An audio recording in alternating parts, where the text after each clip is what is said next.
हमारी और वीडियो देखने के लिए हमारे चैनल मोहम्मद कामिल इस्माइली को सब्सक्राइब कर लीजिए। एक बार जो देख ले हो जाए दीवाना, गुलजारे मसौली की सूरत बड़ी प्यारी है। एक बार भाई माइक पर आऊँगा और चला जाऊँगा।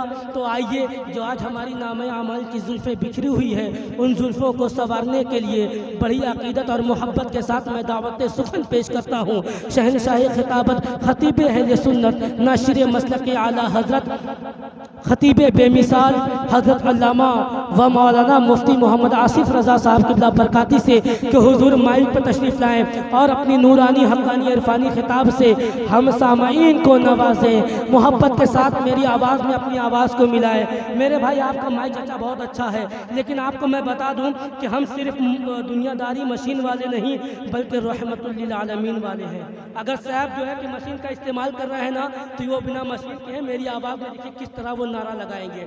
मोहब्बत के साथ जुड़ जाए, एक नारा बुलंद कीजिएगा, नारा तकबीर। पीछे वाले वो भी जुड़ जाए। अच्छा ये बताएं, आगे वाले माशाल्लाह बोलते हैं, पीछे वाले का आखिर मसला क्या होता है? मैंने बहुत जलसों में देखा है कि धीरे धीरे पीछे से लोग गायब हो जाते हैं। मैंने फिर उसके बाद एक बात कही, एक बात मैंने सोची वसीम भाई कि चलो माना कि महफिल में ज़रूर बैठे हैं, मगर लेकर वो अपनी आंखों में नूर बैठे हैं, मौका मिलेगा तो धीरे से भाग जाएंगे, यही सोचकर वो बहुत दूर बैठे हैं। अगर ऐसा नहीं मामला है तो शरीक हो जाए मेरे भाई, शरीक हो जाए और जुड़ जाए मोहब्बतों के साथ। अल्लाह ताला ने आपके सीने में जितनी आवाज़ें और उसके हबीब के नाम पे रखी है, उस आवाज़ों को बुलंद करें, जुड़ जाए। नारा तकबीर, नारा रिसालत, जश्न गौसी आज़म, फैज़ान गौसी आज़म, नारा तकबीर, नारा रिसालत। माशाल्लाह, जिंदगी जिंदगी जिंदगी जिंदगी जिनकी गुजरती है उजालों की तरह, इन्हें याद करते हैं लोग मिसालों की तरह। इल्म वाला तो कभी मरता ही नहीं लोगों, जिंदा रहता है वो किताबों के हवालों की तरह। मिंबर रसूल पर जलवा फरोज उलमाए ज़वील एहतराम व शुआराए ज़िवक़ार, मेरी निगाहों के सामने मौजूद अवाम अहले सुन्नत और जहाँ तक मेरी आवाज़ पहुँच रही है, सामीन और सामियात हज़रात, अस्सलामु अलैकुम व रहमतुल्लाहि ताला व बरकातुहू। नहमदु व नुसल्ली व नुसल्लिमु अला रसूलिहिल करीम, अम्मा बाद, फ़अऊज़ु बिल्लाहि मिनश शैतानिर रजीम, बिस्मिल्लाहिर रहमानिर रहीम।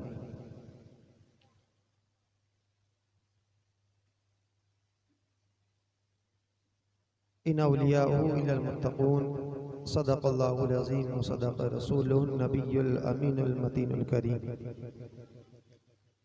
बारगाह रिसालत में मेरी आवाज़ में आवाज़ मिलाकर दरूद पाक का नजराना पेश करें। पढ़ें बाबाज़ बुलंद, अल्लाहुम्मा सल्ली अला सय्यिदिना व हबीबना व करीमना व सल्लिम सलातन व सलामन अलैका या रसूल अल्लाह। देखिए, आपकी निगाहें बराह रास्त देख रही हैं कि हमारे इस मिंबर की ज़ीनत ऐसे अजीम और अकाबिर उलमा हम सबके दरमियान में मौजूद हैं। जी तो ये चाहता कि हर एक आलिम दीन का बाज़ाब्ता तारुफ कराया जाए, मगर सब ये वो लोग हैं जिनसे आप खुद मुतारफ़ हैं। मुझको 1 घंटा दिया गया है और 1 घंटे में मुझे आपसे आज बहुत बातें करनी है। मैं और हम सब मिलकर के दुआ करें, अल्लाह हमारे इन उलमा का साया दराज फरमाई, इनकी उम्र में बरकत अता फरमाई। बड़ी बड़ी अच्छी आवाज़ वाले यहाँ पर शुआरा मौजूद हैं और बड़ी अच्छी तकरीरें करने वाले हमारे उलमा खुतबा मौजूद हैं। हमारे बड़ी मस्जिद के पेशो इमाम हज़रत मौलाना अलहाज मोहम्मद उमर साहब के साहिबजादे हज़रत मौलाना मुफ्ती ग़ुलाम मुहिद्दीन साहब कादरी मिसबाही बड़ा अच्छा खिताब करते हैं। और नौजवान आलिम दीन मुतहर्रिक और फ़आल हज़रत अल्लामा मौलाना मोहम्मद वसीम साहब, ये भी बड़े मुतहर्रिक आदमी हैं और हम सब की सादारत, हम सब की सरपरस्ती फरमा रहे हैं। उस्ताजुल उलमा आलिम बामल हज़रत अल्लामा मौलाना मुफ्ती मोहम्मद ग़ुलाम अहमद अनवर साहब हाफिज़हुल्लाह ताला, सदर शोबा इफ्ता मदरसा अरबिया मदीनतुल उलूम। अल्लाह करीम हमारे इन उलमा की उम्र में बरकत अता फरमाए और इनकी दीनी व इल्मी खिदमात को अपनी बारगाह में कबूल फरमाए। मुझे आज एक मौजू ये दिया गया है कि आपको हुजूर गौसे आज़म रज़ियल्लाहु ताला अन्हु और हुकूकुल इबाद पर बात करनी है। इस महफिल का उन्वान है तालीमात गौसे आज़म।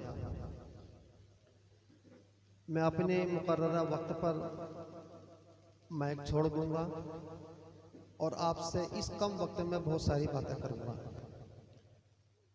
और ये समझिए कि मैं आज आपके सामने बहसत खतीब नहीं, बहसत खतीब तो हम रोज़ाना 2 तकरीरें 3 तकरीरें जगह जगह कर रहे हैं, मेरी आवाज़ से भी महसूस हो रहा होगा।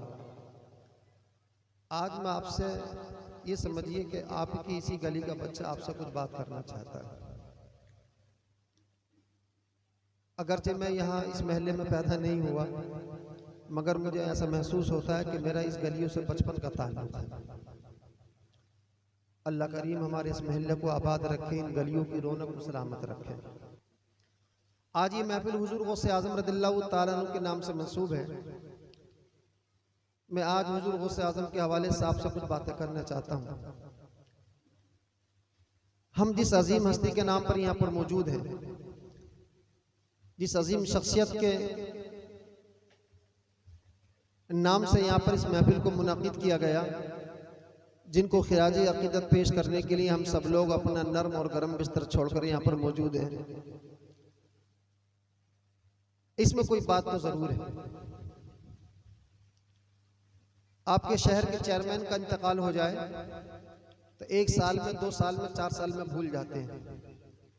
हम जिस मुल्क में रहते हैं, हमारे इस भारत में ना मालूम कितने प्रधानमंत्री दुनिया से जा चुके हैं। उनकी पुण्य तिथि आती है, हम जानते भी नहीं कि कौन कब मरा था, कौन कब पैदा हुआ, कितने दिन प्रधानमंत्री रहा, कौन कितने दिन सदर रहा, हमें नहीं मालूम। हमारे जिस महल्ले में हम लोग रहते हैं, इस महल्ले में कितने सभासद गुजरे हैं और कितने चले गए, कब गए, हमें नहीं मालूम। मगर गौसे आज़म को विसाल किए हुए 1000 साल से ज्यादा हो गए। बच्चे को मालूम है कि गौसे आज़म की 11वीं शरीफ आ रही है। जानते इसकी वजह क्या है? क्या आपको मालूम है हुजूर गौसे आज़म से हमारा आपका रिश्ता क्या है? अगर नसब के एतबार से देखें तो हुजूर गौसे आज़म न मेरे दादा है न आपके दादा है। जो औलाद रसूल हो मैं उसकी बात नहीं करता, जो औलाद गौसे आज़म है वो तो है, मगर जो मजलिस में मौजूद है मुझे नहीं लगता कि हुजूर गौसे आज़म रिश्ते नसब के एतबार से, शजरे के एतबार से मेरे आपके नाना हो। न मैं आले रसूल हूँ, न आप आले रसूल हैं। जो आले रसूल है मैं उसकी बात नहीं करता। हुजूर गौसे आज़म ने न प्रॉपर्टी आपको दी है न हमें दी है।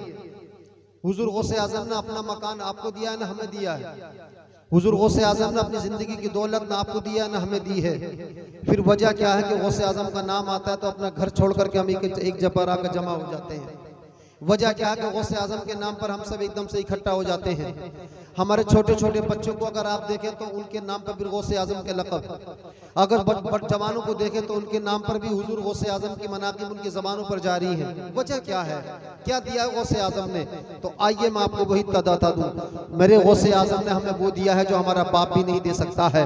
हुजूर गौसे आज़म ने हमें वो दिया है जो हमारा सगा दादा भी नहीं दे सकता है। अरे बाप ने हमें मकान दिया होगा, बाप ने हमें जायदाद दी होगी, ये जायदाद तो खत्म हो जाएगी।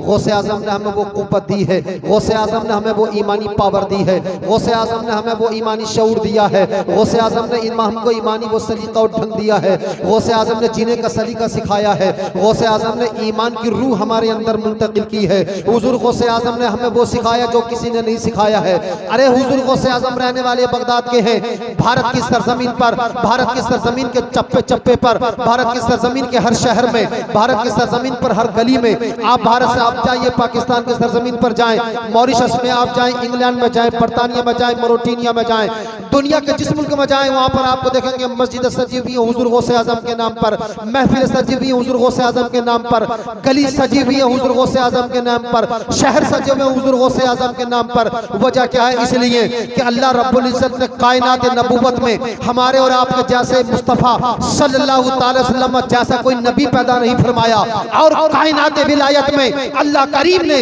हुजूर गौसे आजम जैसा वली कोई पैदा नहीं फरमाया। हर एक शख्स अपने नाम के साथ कादरी लगा करके फख्र कर रहा है। नाम के आगे कादरी लगा दिया, खुश है कि मेरे नाम के आगे कादरी है। आला हज़रत इमाम मोहम्मद रज़ा ने भी अपने नाम के आगे कादरी लगाया। हुज्जतुल इस्लाम हुजूर सैयदी हामिद रज़ा खान अली रहमत व रिज़वान ने भी अपने नाम के आगे कादरी लगाया। मुफ्ती आज़म मुस्तफ़ा रज़ा खान ने भी अपने नाम के अंदर कादरी लगाया। जिसको देखिए वो कादरी लगाने पर फख्र कर रहा है, जिसको देखिए वो कादरी का नाम लगाने पर खुश है। जिसको अपने दादा का नाम याद नहीं, जिसको अपने परदादा का नाम याद नहीं, जिसको अपने परनाना की हिस्ट्री नहीं मालूम, जिसको अपने परदादा की कब्र का पता नहीं, जिसको अपने परनाना की कब्र उसकी आखिरी आरामगाह का मालूम नहीं, जिसको अपनी परदादी की कब्र का पता नहीं, जिसको अपने सिलसिले नसब के अपने खानदान के जिन कब्रों पर जो उनके बुजुर्ग हैं उनके आबा व अजदाद उनकी कब्रों का मालूम नहीं है। मगर आप अहले सुन्नत के छोटे बच्चे से पूछिए, बेटे बता गौसे आजम की कब्र कहाँ है, तो वो अपनी जबान खोलेगा और फौरन जवाब देगा गौसे आजम की कब्र बगदाद। वजह क्या है? इसलिए कि गौसे आजम ने जिंदगी अपने लिए नहीं जी, गौसे आजम ने जिंदगी हमारे लिए जी। और ये बात ही कुछ ऐसी है, जो लोग अल्लाह के लिए जीते हैं, जो लोग अपनी जिंदगी को अल्लाह के लिए जीते हैं, जो अल्लाह के लिए मरते हैं, जो अल्लाह के लिए खाते हैं, जो अल्लाह के लिए पीते हैं, अल्लाह करीम उनकी जिंदगी को ऐसा बना देता है कि उनकी जिंदगी ताबनाक दुनिया में भी रहती है और दुनिया से जाने के बाद भी उनकी जिंदगी ताबनाक हो जाती है। आइए उनकी जिंदगी थी कैसी उसको भी समझते हुए चले। हुजूर गौसे आजम के नाम की महफिल मुनाकिद कर ली, नारे लगा दिए, बिरयानी बना ली, खा ली, हमने समझ लिया कि गौसे आजम से मोहब्बत का हक अदा कर दिया। नहीं नहीं, ये तो हमको नहीं समझना चाहिए। गौसे आजम का हक यह है कि हुजूर गौसे आजम की तालीमात पर अमल करें। हुजूर गौसे आजम का हक यह है कि हुजूर गौसे आजम की जो फरमूदात हैं, हुजूर गौसे आजम ने जो फरमाया है उनके फरामीन पर हम अमल करें। हुजूर गौसे आजम के मिशन को जिंदा रखें। हुजूर गौसे आजम की जिंदगी के जो नुमाया पहलू हैं हम उन्हें अपनी जिंदगी में उतारें। हुजूर गौसे आजम के अखलाक को अपने अखलाकों में महकाएं। हुजूर गौसे आजम की सीरत को अपनी जिंदगी का आइडियल बनाए। हुजूर गौसे आजम के अखलाक और तरबियत को, हुजूर गौसे आजम की टीचिंग को, हुजूर गौसे आजम की तालीमात को, हुजूर गौसे आजम की आइडियोलॉजी को हम अपने समाज के अंदर इम्प्लीमेंट करें। हम हुजूर गौसे आजम की जिंदगी और उनकी तालीमात को, उनकी टीचिंग को इस समाज पर नाफिज करें। ये हुजूर गौसे आजम से मोहब्बत करने का तरीका है। आइए जब बात गौसे आजम की आई है, हुजूर गौसे आजम पैदा हुए, पैदा होने के बाद गौसे आजम रज़ियल्लाहु ताला अन्हु जब बड़े होते हैं, छोटे से जब आपकी उम्र बढ़ती है, 14 पारों के हाफिज माँ की पेट से मदरसे में दाखिला कराया गया, बा उस्ताद ने पढ़ाना शुरू किया। गौसे आजम ने 14 पारे सुना दिए। हमारे मुअर्रिखीन यही लिखते हैं, पूछा उस्ताद ने, बेटे पहली बार तो मदरसे में दाखिला तुम्हारा हुआ है, 14 पारे कहाँ से तुम्हें हाफिज हो गए? कहने लगे वहां से याद हो गए, मेरी माँ जब मैं अपनी माँ के शिकम में था, मैं अपनी माँ के जब बतन में था, मेरी माँ रोजाना सुबह में बुलंद आवाज से कुरान की तिलावत करती थी। मेरी माँ 14 पारों की हाफिज थी, तो मैंने अपनी माँ के जो 14 पारों के पढ़ने को, मैंने अपनी माँ के कुरान अज़ीम की उस तिलावत को माँ के पेट में रह कर के ही महफूज कर लिया था। मैंने अपनी माँ के उस तिलावत कुरान को अपनी माँ के बतन में, अपनी माँ के शिकन में रहते हुए उनको याद कर लिया था। मुझे वहां से याद है। उस्ताद बड़ी हैरत से कहता है, उस जमाने में साइंस ने तरक्की नहीं की थी, उस जमाने में मॉडर्न साइंस ने इतनी, टेक्नोलॉजी ने इतनी तरक्की नहीं की थी, इसलिए साइंस हैरान थी, लोग हैरान थे कैसे कैसे हो सकता है एक बच्चा अपनी माँ का पढ़ा हुआ कुरान माँ के शिकम में किस तरह से याद कर सकता है। एक बच्चा अपनी माँ के पेट में रहते हुए अपनी माँ का पढ़ा हुआ कुरान माँ की हुई बातों को कैसे याद रख सकता है। टेक्नोलॉजी ने इतनी तरक्की नहीं की, इसलिए दुनिया समझ न सकी थी। आज टेक्नोलॉजी जब इस पर रिसर्च करने लगी, आज की मॉडर्न टेक्नोलॉजी, मॉडर्न साइंस इस पर जब रिसर्च करती है तो वो इस नतीजे पर पहुंचती है, बच्चे के अंदर जब रूह फूंक दी जाती है, अल्लाह का कुरान फरमाता है, वजाल लकुमुस समा वल अबसारा वल अफीदा कलीलन मा तशकुरून। इंसान का नुत्फा जब माँ के पेट में करार पाता है, इंसान की बॉडी का स्ट्रक्चर जब तैयार होता है, इंसान की बॉडी को जब बिल्डअप किया जाता है, इंसान अपना मकान बनाता है, मकान बनाने वक्त पहले बुनियाद डालता है, दीवारें खड़ी करता है, उसके बाद में फिर सीलिंग तैयार करता है। इसी तरह से इंसान की बुनियाद जब माँ के पेट में पड़ती है, नुतफा जब इंसान की बॉडी तैयार होने लगती है, तो साइंस कह रही है मगर उससे पहले अल्लाह के कुरान ने फरमाया है वजअल लकुमुस समा वल अबसार वल अफिदा। सबसे पहले इंसान अल्लाह रब्बुल इज्जत ने इंसानों की बॉडी को तैयार करते वक्त जो सबसे पहले बॉडी का पार्ट तैयार होता है, जो इंसान के जिस्म का हिस्सा तैयार होता है, सबसे पहले कान तैयार किए जाते हैं, सुनने की क्षमता दी जाती है इंसान को, सबसे पहले सुनने की ताकत दी जाती है इंसान को, उसके बाद में फिर देखने की ताकत दी जाती है इंसान को, फिर निगाहें पैदा की जाती है। तीसरे नंबर पर इंसान का दिल पैदा किया जाता है, जो इंजन की तरह जिंदगी की आखिरी सांस तक धड़कता रहता है। उसमें उस इंजन को स्टार्ट बाद में किया जाता है। पहले इंसान के कान काम करना शुरू कर देते हैं। साइंस ने इस पर जब गौर खोज करना शुरू किया तो साइंस इस नतीजे पर पहुंचती है, आज की मॉडर्न टेक्नोलॉजी मॉडर्न साइंस ये कहती है बच्चे की जब पैदाइश शुरू होती है, बच्चे की जब बॉडी उसी तैयार होना शुरू होती है, 6 महीने के बाद या 7 महीने के बाद बच्चा सुनने लगता है और उसको महफूज करने लगता है। अरे हुजूर गौसे आजम रज़ियल्लाहु ताला अन्हु की ये करामत थी कि जब माँ के पेट में थे, माँ के 14 पारों को सुन लिया और उनको अपने ज़हन में रख लिया, याद कर लिया। हुजूर दुनिया ने मॉडर्न साइंस और टेक्नोलॉजी में तरक्की बाद में की है, एक अल्लाह का वली उस टेक्नोलॉजी को, उस मॉडर्न साइंस को समझाने के लिए, उसको सबक सिखाने के लिए माँ के पेट से आता है तो दुनिया वालों को चैलेंज करता है जो मत तुम्हारा टेक्नोलॉजी शुरू होती है वो अल्लाह के वली का कदम रखा जाता है। हुजूर गौसे आजम ने जितनी भी मॉडर्न टेक्नोलॉजी साइंटिस्ट साइंस थे सबको फेल कर दिया, का इतना होनहार बच्चा है। अब आइए जैसे जैसे अल्लाह का वली आगे बढ़ रहा है, जैसे जैसे सुल्तान औलिया आगे बढ़ रहे हैं, साइंस अपना सर झुकाती चली जा रही है। हुजूर गौसे आजम रज़ियल्लाहु ताला अन्हु ने जो बाकी 16 पारे थे वो भी हिफ्ज कर लिए, हाफिज़ कुरान बन गए। माँ से कहने लगे एक रोज माँ मेरा जी चाहता है आप और इजाजत दे तो मैं बच्चों के साथ खेलने चला जाऊं। माँ कहती है कि बेटे चले जाओ, बच्चों के साथ खेलो, खेलने की तो कोई बुरी बात नहीं है, मगर बेटे किसी के साथ बदतमीजी नहीं करना। छोटे भी अगर तुम्हारे सामने हो अपने छोटे के साथ, अपने हमजोलियों के साथ बदतमीजी से पेश मत आना। तुम्हारा बड़ा कोई सामने से गुजरे तो बेटे उसको सलाम करना। बेटे अगर तुम्हारे उम्र से ज्यादा कोई आए, तुम्हारे ताया, तुम्हारे बड़े अब्बू, चाचा, दादा अगर सामने से गुजरे तो उन्हें सलाम करके गुजरना। बेटे बड़ों की बेअदबी मत करना। ठीक है माँ मैं जाता हूँ खेलने के लिए, बच्चे की फितरत होती है, बच्चे की तबीयत होती है खेलना। हुजूर गौसे आजम अपने साथियों के साथ बाहर निकले, जाकर देखा कि उनके महल्ले के चंद बच्चे एक बैल से खेल रहे हैं। एक बैल खड़ा है और बैल से खेल रहे हैं। कोई बच्चा बैल का सींग पकड़ रहा है, कोई बच्चा बैल का बाजू पकड़े हुए है, कोई बच्चा बैल की टांग पकड़ रहा है। हुजूर गौसे आजम बचपने की हालत में इतना शऊर अभी बेदार नहीं हुआ है। गौसे पाक रज़ियल्लाहु ताला अन्हु पीछे से जाते हैं और बैल की जाकर के पूंछ पकड़ लेते हैं। इतना होना था, गौसे आजम ने जैसे बैल की पूंछ को पकड़ा और उसे खींचना शुरू किया, जैसे बच्चे सींग पकड़ के खींच रहे थे, कुछ बच्चे कान पकड़ के खींच रहे थे। गौसे आजम ने पूंछ पकड़ी, पूंछ पकड़ के खींचना शुरू किया। बैल ने पीछे की जानिब अपना सर घुमाया और सर घुमाने के बाद में अपनी आवाज में फसीह जबान में कहता है, वो बैल अरबी जबान में कलाम करता है और कहता है या अब्दुल कादिर जिलानी लम तुखलक लिहाजा, या अब्दुल कादिर जिलानी लम तुखलक मिसला हाजिल औलाद। ए अब्दुल कादिर जिलानी, अल्लाह ने तुम्हें जानवरों से खेलने के लिए पैदा नहीं किया है। ए अब्दुल कादिर जिलानी, तुम इन बच्चों की तरह पैदा नहीं किए गए हो। ए गौसे आजम, ए अब्दुल कादिर जिलानी, खलक़ता का अल्लाहु खलक़का का अल्लाहु खलक़का लिहिदायति हाज़िल कौम। ए अब्दुल कादिर जिलानी, अल्लाह ने आपको कौम की रहबरी के लिए पैदा किया है, कौम की रहनुमाई के लिए पैदा किया है। ए अब्दुल कादिर जिलानी, तुम्हारा काम जानवरों से खेलना नहीं है, अरे तुम्हारा काम तो आसमानों पे सितारों से खेलना है। हुजूर गौसे आजम ने बैल की आवाज को सुना, पूंछ को छोड़ दिया। पूंछ छोड़ने के बाद में खड़े रहे। बैल फिर से सर अपना घुमाता, कहता कि अब्दुल कादिर जिलानी देखते क्या हो।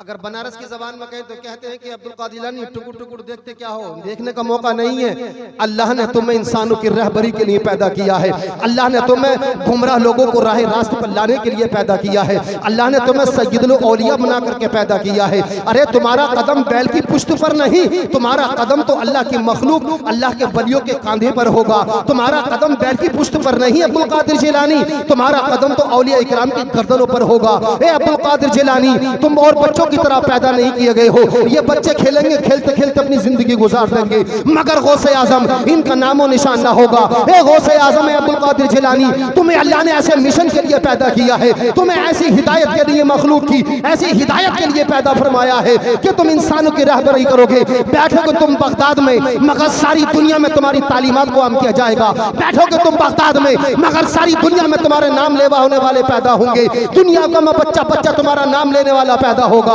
हुजूर गौसे आजम से बैल दोबारा से कहता है, ए अब्दुल कादिर जिलानी, तुम अपने घर चले जाओ। तुम बैलों से खेलने के लिए नहीं, बल्कि आप मुस्तफा की उम्मत, मुस्तफा के गुमराह इंसानों को रहनुमाई और रहबरी के लिए पैदा किए गए। हुजूर गौसे आजम घबरा गए। बच्चे थे, बैल बात कर रहा है तो बड़े ताज्जुब की बात है, बड़े अफसोस की बात है। और अफसोस इस बात का है कि दुनिया न जान सकी, मगर बैल हुजूर गौसे आजम से बात कर रहा है। अब मैं आपको यहाँ पर रोक करके एक टेक्नोलॉजी की बात और कह दूं।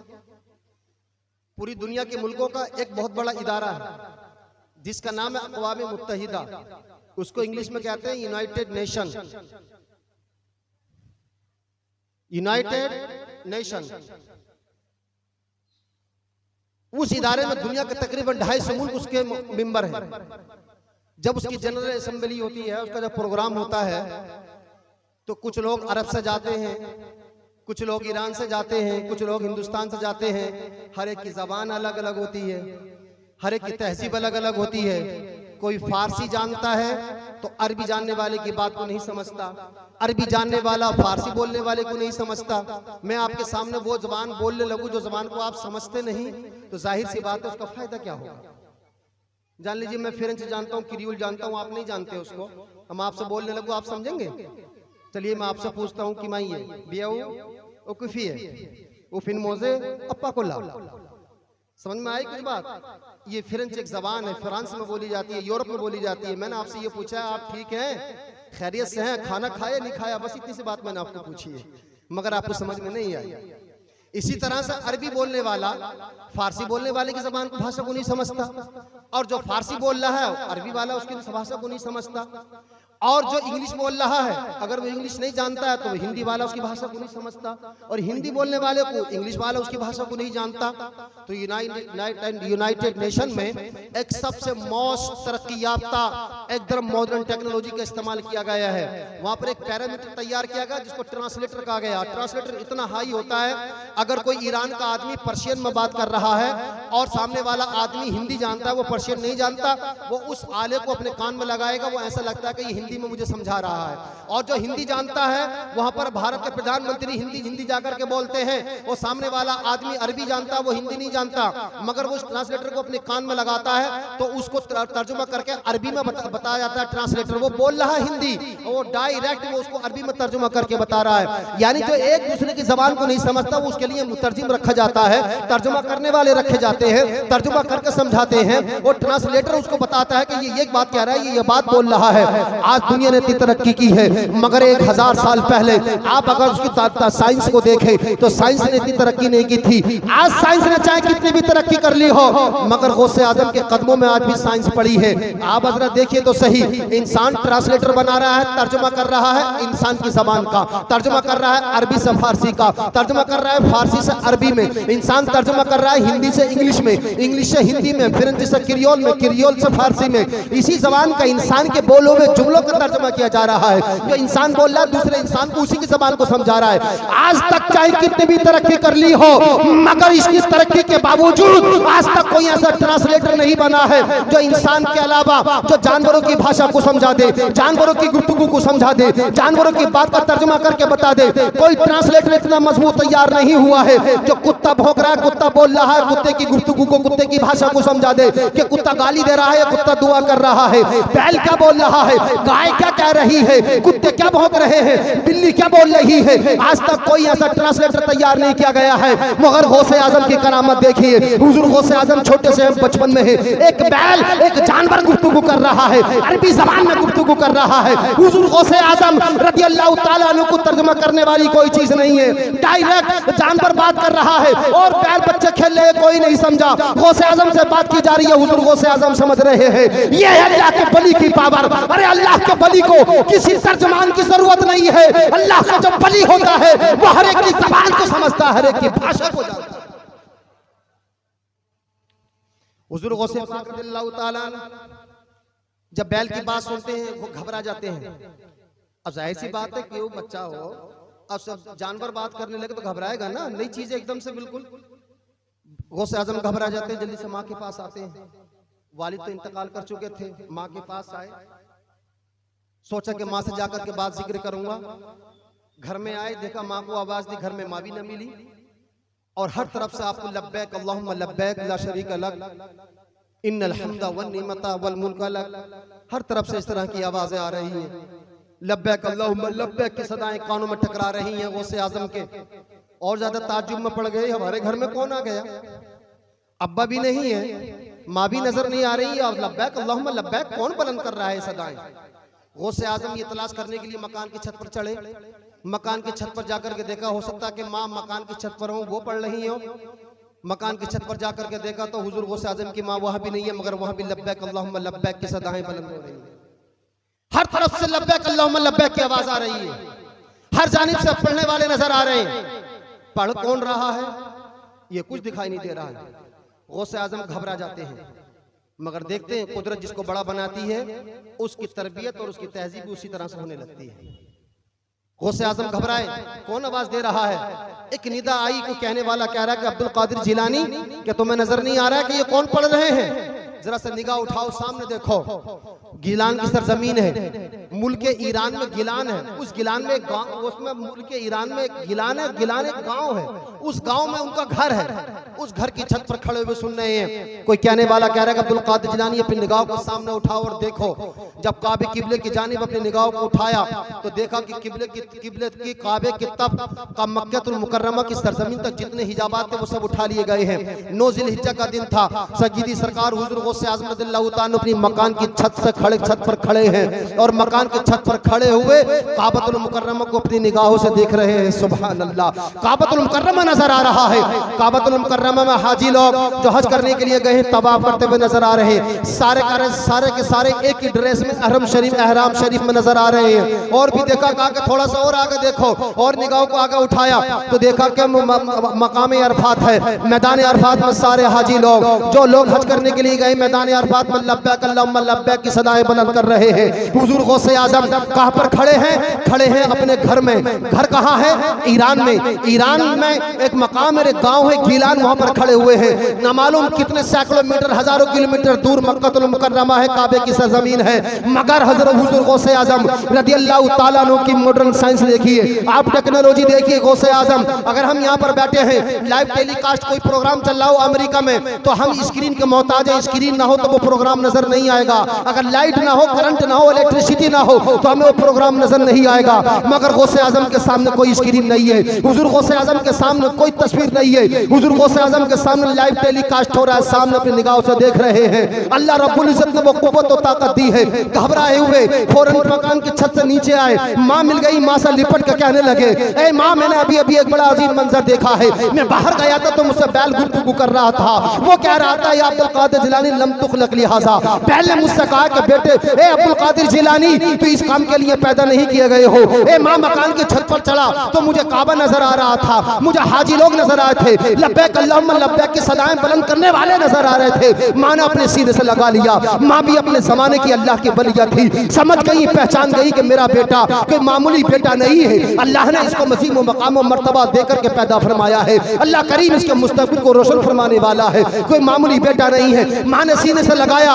हजरत हुजूर गौसे आजम थर थर कांप रहे हैं। आप फरमाती है, बेटे कपकपाओ मत, बेटे घबराओ मत, तुम्हारी माँ तुम्हारे साथ है। बेटे, अल्लाह करीम तुम्हें ऐसा अजीम मकाम अता फरमाएगा। तुम्हारी निगाहों के सामने अल्लाह ने गिलान की सरजमीन सर काबतुल मुकर्रमा रख दिया है। एक वक्त वो आएगा, सारी दुनिया में अब्दुल कादिर जिलानी को बच्चा बच्चा जानेगा। बेटे, तुम्हारे नाम के जलसे सजेंगे। बेटे, तुम सच्चाई पर रहना। एक वक्त वो आएगा कि दुनिया अब्दुल कादिर को जानेगी, अपने माँ बाप नहीं पहचानेगी। हुजूर गौसे आजम को माँ ने शांत किया, प्यार किया, लाड किया।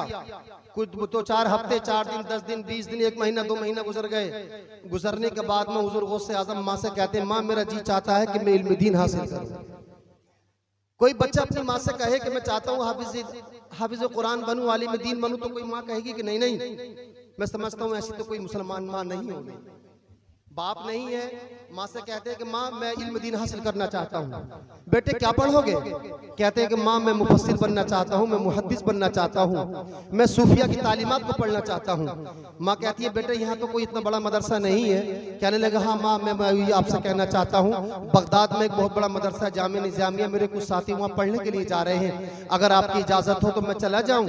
हुज़ूर गौसे आज़म की वालिदा कहती है बेटे तुम अल्लाह का दीन सीखने के लिए जा रहे हो, मैं तुम्हें मना तो नहीं कर सकती हूँ, बेटे तुम जाना चाहते हो शौक से चले जाओ। हुजूर गौसे आजम की वालिदा अपने घर के अंदर जाती हैं और कुछ अशरफिया जो उनकी बड़ी जिंदगी की मेहनत की कमाई थी उनको लाती हैं और आपकी सदरी के अंदर वाली जेब में सी देती हैं। सीने के बाद में कहती हैं बेटे तुम जाओ। हुजूर गौसे आजम रज़ियल्लाहु ताला को थोड़ी सी रोटियां भी बना करके दे दी, कुछ सब्जी दे दी, बेटे जाओ रास्ते में जहाँ भूख लगा खा लेना, और बेटे जहाँ तुम्हें जरूरत पड़े तुम्हारा खाना खत्म हो जाए इन अशरफियों को निकालना, बेटे फजूल खर्ची मत करना और जाकर के अपने खर्च में ले लेना। कहते ठीक है माँ। हुजूर गौसे आजम अपनी माँ से जब ये गुफ्तगू कर रहे होंगे तो फरिश्ते कैसे मचल रहे होंगे, मगर गौसे आजम की वालिदा जब अब्दुल कादिर जानी जब निकलने लगे, जब चौखट की जानिब कदम बढ़ाया, कहती है बेटे अब्दुल कादिर जरा सुनो तो सही। माँ ने बुलाया और अपने सीने से लगाया और हुजूर गौसे आजम की वालिदा की आंखों से आंसू टप टप टपकने लगे। गौसे आजम अपनी माँ से पूछते हैं लिमा तबकी या उम्मी, ए माँ तुम रो क्यों रही हो, वजह क्या है, तुम्हारी रोने की वजह क्या, क्यों रो रही हो?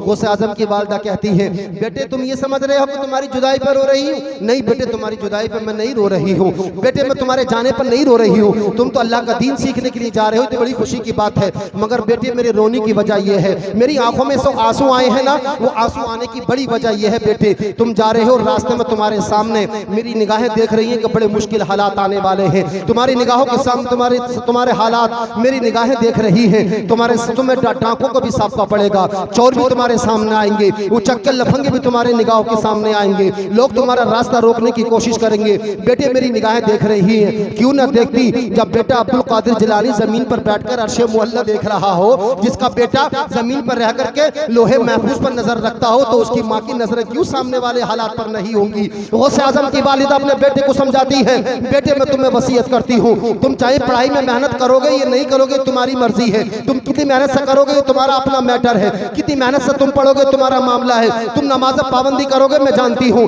इसलिए कि तुम मेरे घर में जब रहते हो तो नमाजों की पाबंदी करते हो, जो बेटा अपने घर में नमाज नहीं छोड़ता वो बाहर भी नमाज नहीं छोड़ेगा। ए बेटे मगर मैं तुम्हें एक नसीहत करती हूँ, मैं तुम्हें एक वसीयत करती हूँ, तुम्हारे सामने ऐसे हालात आ जाएंगे जिन हालात को देख करके बड़े बड़ों का जिगरा पित्ता पानी हो जाता है, मगर बेटे ऐसे हालात में तुम्हें सब्र से काम लेना होगा, बेटे घबराना नहीं। हुजूर गौसे आजम की माँ जब इस तरह की बातें करने लगती है, गौसे आजम अर्ज करते हैं माँ काफिला जाने वाला है, जो इम्पोर्टेंट बात हो सबसे अहम बात हो वही कह दो, तमहीद की बांधती हो। कहती है बेटे अगर ये जरूरी बात है तो एक आखिरी जुमला मेरा सुन लो, बेटे आखिरी बार ना मालूम तुम्हारी मुलाकात मेरी हो या ना हो, मेरी आखिरी नसीहत है और मेरी आखिरी वसीयत है। कहने लगते माँ जल्दी से बताओ क्या नसीहत है? हुजूर गौसे आजम ने माँ से अर्ज की माँ जल्दी बताओ। माँ कहती है बेटे बस एक लफ्ज में सुन लो, तुम्हारी सारी जिंदगी का खुलासा मैं तुम्हें एक लफ्ज में बता देती हूँ। फिर अर्ज करते हैं माँ बताओ जल्दी। कहती है कि बेटे कैसे भी हालात आ जाए, बेटे कैसी भी सिचुएशन आ जाए, बेटे कैसा भी वक्त आ जाए, मगर तुम्हें झूठ नहीं बोलना है, किसी भी हाल में तुम्हें झूठ नहीं बोलना है,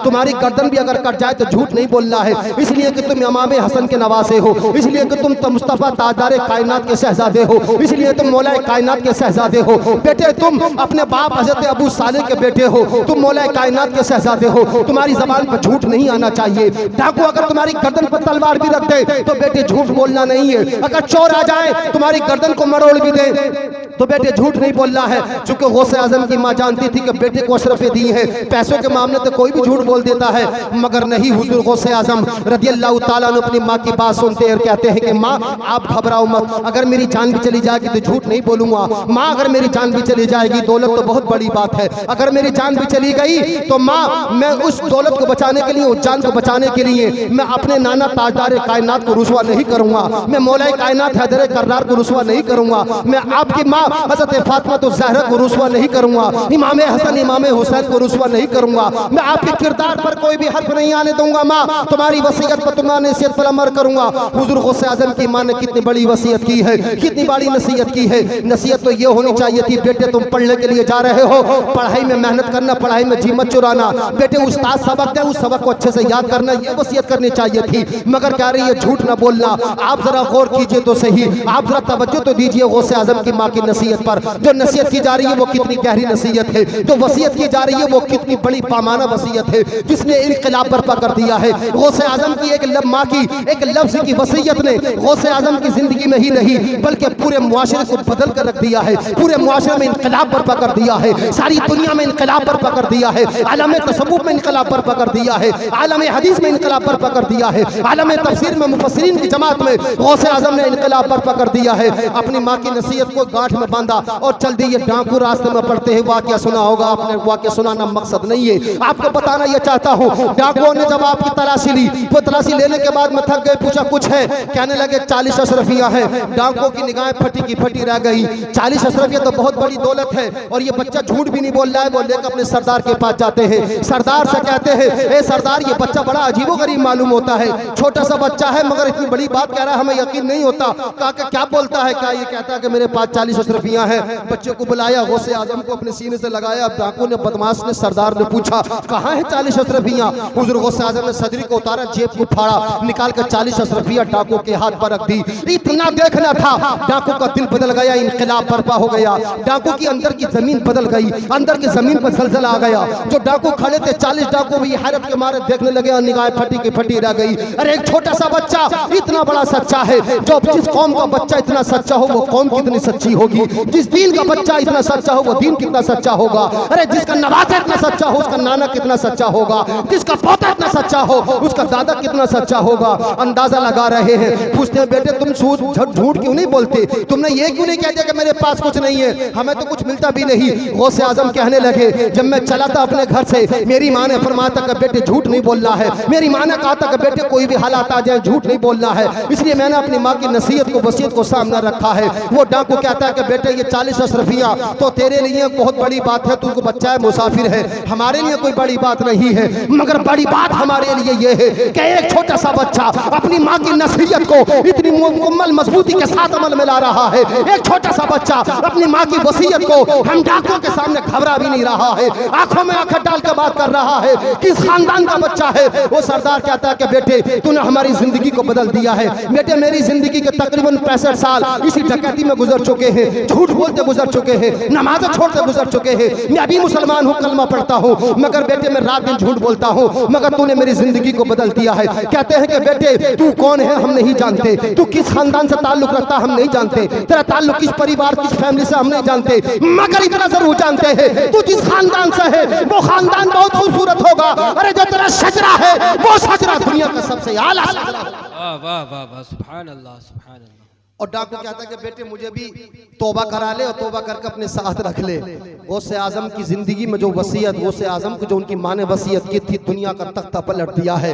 डाकू तौबा करता है, उसके साथ 40 और जो उसके शागिर्द थे, जो उसके चेले चपाटे थे, वो भी उसके साथ चलने लगते हैं। कहते हैं कहाँ जा रहे हो? बगदाद पढ़ने के लिए जा रहा हूँ।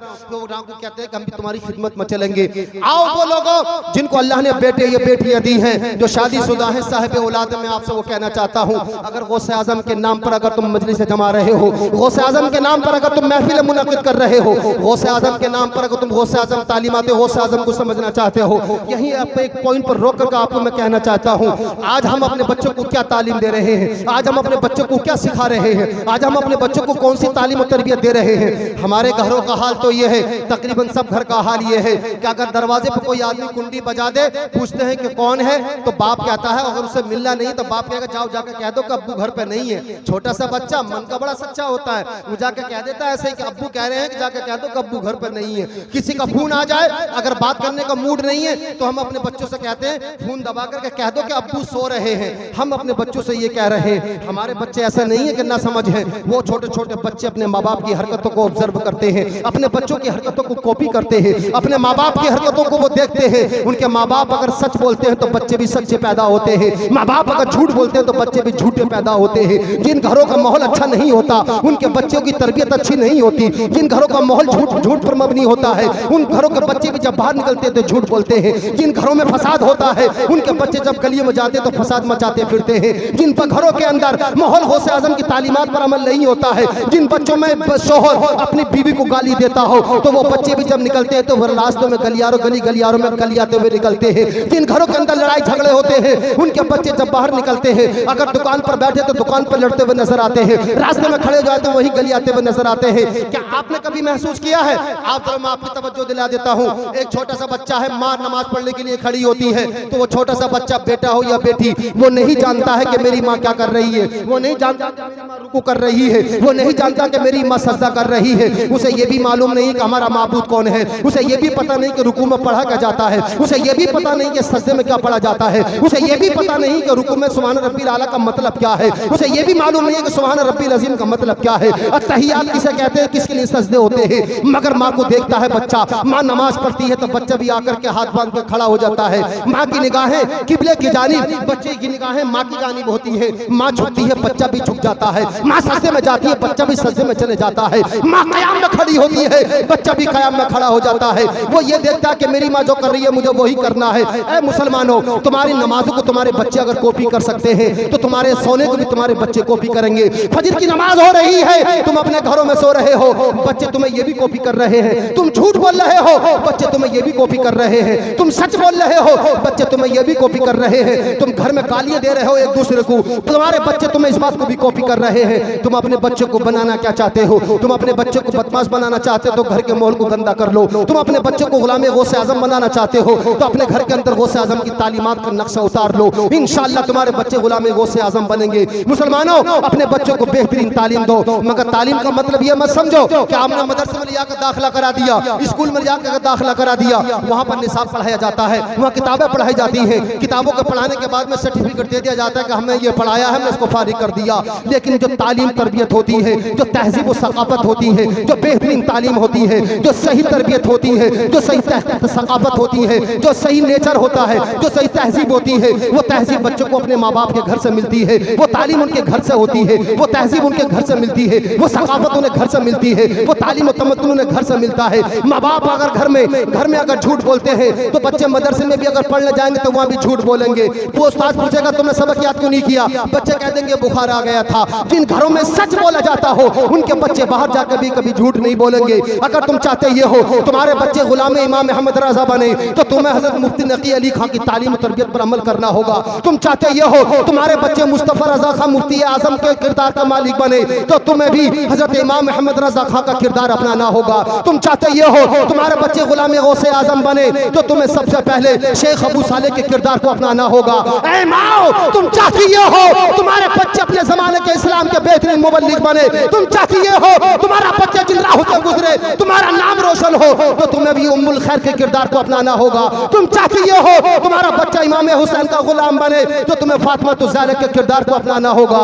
यही फातिमा ज़हरा का किरदार है। कभी आपने तवज्जो नहीं की होगी, हुजूर सैयदना इमाम हुसैन रज़ियल्लाहु ताला अन्हु की गर्दन पर जब तलवार रखी गई थी दुश्मन ने तो हुजूर हजरत इमाम हुसैन से पूछा था बताओ तुम्हारी आखिरी इच्छा क्या है? तो आपने आखिरी इच्छा में ये नहीं फरमाया मेरे बच्चों का ख्याल रखना, ये नहीं फरमाया हमारे घर की औरतें इनका ख्याल रखना, नहीं नहीं, आपने फरमाया था इनका ख्याल रखने वाला मेरा रब है, आपका ख्याल रखने वाला इनकी हिफाजत करने वाला मेरा करीम है। उनकी निगाह में ये बात थी। आपने फरमाया था कि मुझे नमाज पढ़ने की इजाजत दे दे। क्यों नमाज की इजाजत मांगी थी? क्यों दो सजदे करने की इजाजत मांगी थी? जानते हैं इसके पीछे एक किरदार था, इसके पीछे एक तारीख थी, इसके पीछे एक तहजीब थी, इसके पीछे एक तमद्दुन था, इसके पीछे तालीम थी। हैदर कर्रार को देखा था, हैदर कर्रार जंग में है, तलवारों की झनकार है, हैदर कर्रार नमाज पढ़ रहे हैं। माँ को देखा था, माँ सारी सारी रात अल्लाह की बारगाह में खड़ी है। माँ को देखा था, माँ सारी सारी रात अल्लाह की बारगाह में सजदे में तस्बीह पढ़ रही है। माँ को देखा था, माँ सुबह को जब उठती है तो अल्लाह का कुरान पढ़ती है। नाना की गोद में खेलते थे, जिब्रील को कुरान लाता हुआ देखते थे। बाप को देखते थे, रात दिन कुरान पढ़ते हुआ देखते थे। अपने भाई इमाम हसन को देखते थे, कुरान पढ़ते हुआ देखते थे। जिन घरों में कुरान पढ़ा जाता है उनके बच्चे कारी कुरान बनते हैं। जिन घरों में नमाज पढ़ी जाती है उनके बच्चे नमाजी बनते हैं। जिन घरों में सच बोला जाता है उनके बच्चे रास्ते में जाते हैं तो वो सच बोलते हैं, ऑफिस में काम करते हैं तो सच्चाई का पैगाम देते हैं। और तुम क्या अपने बच्चों को सिखाना चाहते हो? अगर तुम अपने बच्चों को सच्चा बनाना चाहते हो तो तुम्हें अपने मेरी माँ तुम्हें फातिमा ज़हरा का किरदार को अपनाना होगा। तुम चाहती हो तुम्हारा बच्चा इमाम हुसैन के किरदार को अमल करे, तो मेरे भाइयों तुम्हें हजरत हैदर कर्रार के किरदार अमल को अपनाना होगा। अगर तुमने हैदर कर्रार के अमल को अपना लिया, अगर तुमने फातिमा ज़हरा के किरदार को अपना लिया, अगर तुमने शेख अबू सालेह के किरदार को अपना लिया, अगर तुमने हजरत उम्मुल खैर के किरदार को अपना लिया, तो तुम्हारा बच्चा अगर गौसे आजम ना बने मगर गौसे आजम का गुलाम बनता हुआ जरूर नजर आए। वाह वाह वाह, नारे तकबीर, नारे रिसालत, मसलके आला हजरत, तालीमाते गौसे आजम, तालीमाते गौसे आजम, जश्ने गौसुल वरा, नारे तकबीर, नारे रिसालत। हमने अपने घरों का माहौल तो खुद खराब किया है। हमारे घरों का माहौल खराब करने का जिम्मेदार कोई और नहीं है। किसी ने कोई दुआ तावीज़ नहीं कराए, उसके जिम्मेदार हम खुद हैं। मैं आपको एक मिसाल से समझा दूं, जरा सुनते चलिए आप। हमारे घरों में जब बच्चा बोलना सीखता है, सुनने आप लोग, जब बोलना सीखता है तो तुतलाती ज़बान से बोलता है। पहली बात जब बोलता है तो हम क्या करते हैं, वो बच्चा क्या करता है, बच्चे की सबसे पहली गुफ्तगू कुछ ना कुछ ऐसी होती है अटपटी। मान लीजिए उसकी जबान से गाली निकलती है, तुतलाती जबान से बच्चा बोलता है तो माँ को बड़ा प्यारा लगता है। मेरा बच्चा बोलना सीख गया, बोलने लगा है, गाली दे रहा है। बाप जब घर आता है तो कहता है कि देखो जी बच्चा कितना अच्छा बोल रहा है, गाली देना। कहता है बेटे अब गाली देकर सुनाओ, तो वो बाप को गाली देता है। बाप को बड़ी खुशी होती है हमारा बच्चा बोलना सीख गया। फिर वो कहता है कि दादी को दो गाली, तो वो दादी को गाली देता है। दादी भी बड़ी खुशी होती है मेरा पोता बोलना सीख रहा है। दादी कहती है अपने दादा को दो, वो दादा को गाली देता है। दादा बड़ा खुश होता है मेरा पोता बोलना सीख गया है। वो बड़े अब्बू को देता है, बड़ी अम्मी को देता है, ताया चाचा सबको देता है। पूरे घर में उसकी गालियां गूंजती हैं और सारे घर वालों के चेहरों पर मुस्कुराहट होती है, बड़े खुश होते हैं। और थोड़ा सा बच्चा आगे बढ़ता है, अपने हाथों को जब हरकत में लाता है, चलना फिरना सीखता है, हाथ चलाना सीखता है, तो माँ का थप्पड़ मारता है। छोटा सा हाथ, नन्हा सा हाथ, प्यारा सा नर्म हाथ जब माँ के चेहरे पर लगता है, माँ को बड़ी खुशी होती है मेरा बेटा हाथ चलाना सीख गया। वो अपने बाप से कहती है कि बेटे अपने अब्बा को मार के दिखाओ। वो अपने पापा के मारता है, पाप बड़ा खुश होता है, कहता है अपने दादा को मारो। दादा कहते हैं दादी को मारो, दादी कहती है बड़ी अम्मी को मारो, फूफी को मारो, फूफा को मारो। वो छोटा सा बच्चा सबको सारे घर वालों में हाथ निकाल देता है। अब हाथ चलाना सिखा दिया, बड़े खुश हो रहे हो, छोटा सा बच्चा बड़ा प्यारा लग रहा है। मगर जब यही बच्चा गाली देता हुआ जवान होता है, यही बच्चा जब अपने माँ बाप पर हाथ चलाता हुआ जवान होता, जब 10-12 साल की उम्र में पहुंचता है, फिर वही बच्चे को जिसको तुमने गालियां देनी सिखाई थी, जिस बच्चे की गालियों पर तुमने खुश होकर के उसकी हौसला अफजाई की थी, जिस बच्चे को तुमने मारना सिखाया था, जिस बच्चे के मारने पर तुम खुश हुए थे, वही बच्चा बड़े होकर के जब तुम्हारे ऊपर हाथ चलाता तो फिर बड़ी तकलीफ होती है। फिर आते हो कि हजरत मुफ्ती गुलाम अनवर साहब, हजरत मौलाना वसीम साहब, हजरत मौलाना उमर साहब, हजरत मौलाना गुलाम मोहिद्दीन साहब, मुफ्ती साहब जरा सा दुआ कर दो, ताबीज कर दो, बच्चा मारने लगा है। अरे ये कौन सा ताबीज करेंगे, ये तो खुद अपने बच्चों को मारना, अपने बच्चों को फूंक मार कर नहीं बदल सके तो तुम्हें क्या बदलना सिखाएंगे। तुम्हारे बच्चों पर क्या फूंक मारेंगे, मेरे पास आओगे, मैं ही अपने बच्चों को नहीं बदल सका। अगर मेरी फूंक से बच्चे बदलते तो रास्ते में गली गलियारे में फूंक मारता चला जाता, पूरे मुआशरे में, पूरे हिंदुस्तान के लोगों में तब्दीली पैदा कर देता। कहाँ फूंकों में ऐसा असर है। हम फिर नौरे करते हैं, पैसे भी देते हैं, ताबीज भी करवाते हैं, पानी पर दम कराते हैं और फिर हम फूंक लगवा देते हैं, बच्चों को फूंक मार दीजिए। बच्चा बड़ी बदतमीजी कर रहा है, बड़ी गालियां देता है, हजरत बच्चा हाथ चला रहा है। अरे अल्लाह के बंदे तू गौर कर तो सही, तूने तालीम और तरबियत जो अपने बच्चे को दी है, गाली देना तो तूने खुद सिखाया। अगर वो बड़े होकर गाली दे रहा, कौन सी बुरी बात हो गई है। मारना तूने खुद सिखाया है, पूरे घर में सारे घर वालों पर, बड़ों पर हाथ तूने निकलवाया है। अगर आज वो बड़ा होकर के मार रहा तो कौन सी बुरी बात है। मारना तूने सिखाया, वो मार रहा है। गाली देना तूने सिखाया, वो गाली दे रहा है। गाली देने के बजाय अगर अपने बच्चों को मोहम्मद मुस्तफ़ा का नाम लेना सिखाता, इमाम अहमद रज़ा की लिखी हुई नाते पढ़ना सिखाता, अपने बच्चों को गौसे आज़म की तालीमात अगर सिखाता, तो अपने बच्चों को मारने के बजाय अपने बच्चे को अगर सिखाता बेटे नमाज किस तरह से पढ़ी जाती है, अपने बच्चों को नाते पढ़ना सिखाता, अपने बच्चे को सूरह फातिहा पढ़ना सिखाता, अपने बच्चे को कलमा तय्यबा पढ़ना सिखाता, अपने बच्चे को अच्छी तालीम अगर देता, तो वही बच्चा तुझे मारता नहीं, वही बच्चा तुझे ठोकता नहीं, वही बच्चा तुझे गालियां नहीं देता। अगर तू देखता, बच्चा देखते हैं अपनी निगाहों के सामने, अगर तू नमाज पढ़ना सीखता, अजान होने के बाद वो मुसल्ले पर तो अपना सर रख देता, तेरा बच्चा भी नमाजी बनता। तू अगर रोजे रखता, तेरा बच्चा भी रोजदार होता। तू अगर कुरान पढ़ता, तेरा बच्चा भी हाफिज़े कुरान बनता। तू अगर घर के अंदर सच्चा माहौल लगता, तो तेरा बच्चा इंशाअल्लाह बाहर निकलेगा तो वो भी सच बोलता हुआ नजर आएगा। अगर तू अपने बच्चे को कलमा तय्यबा सिखाता, तो तेरा बच्चा बाहर निकलकर कलमा पढ़ता, दूसरों को भी कलमा पढ़ाता। अगर तू अपने बच्चे को गौसे आज़म की तालीमात से वाकिफ कराता, वही बच्चा जब मिंबर रसूल पर जाता तो गौसे आज़म की तालीमात का दर्स देता हुआ नजर आता। सुभान अल्लाह, बेशक बेशक, बहुत अच्छे हजरत।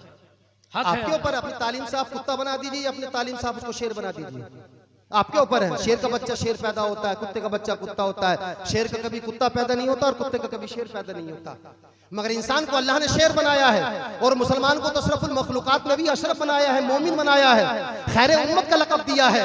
मगर हमारा हाल यह है, हमारे बच्चे जो शेर होने चाहिए थे, हमारे बच्चे ताए रसूल ख्वाजा गरीब नवाज जैसे होने चाहिए थे, हमारे बच्चे इमाम हुसैन के किरदार को अपनाने वाले होने चाहिए थे, हमारे बच्चे गौसे आजम की तालीमात पर अमल करने होने वाले होने चाहिए थे, हमारे बच्चे गुलाम इमाम अहमद रजा होने चाहिए थे। मगर आज हमारे बच्चों का किरदार गिरता जा रहा है, हमारे अखलाक से, हमारे किरदार से लोग हमसे नफरत करने लगे हैं। हमारे दीन से किसी को नफरत नहीं है, हमारी तालीमात से किसी को नफरत नहीं है, कुरान से किसी को नफरत नहीं है, हदीस से किसी को नफरत नहीं है, हमारी टोपियों से किसी को नफरत नहीं है। नफरत है तो हमारे किरदार से है, नफरत है तो हमारी ज़बान से है, नफरत है तो हमारे अखलाक से है। अरे अगर हमारे अंदर सीरत रसूल की महक आ जाए, हमारे अंदर अखलाक मुस्तफ़ा आ जाए, हमारे अंदर मोहब्बत रसूल के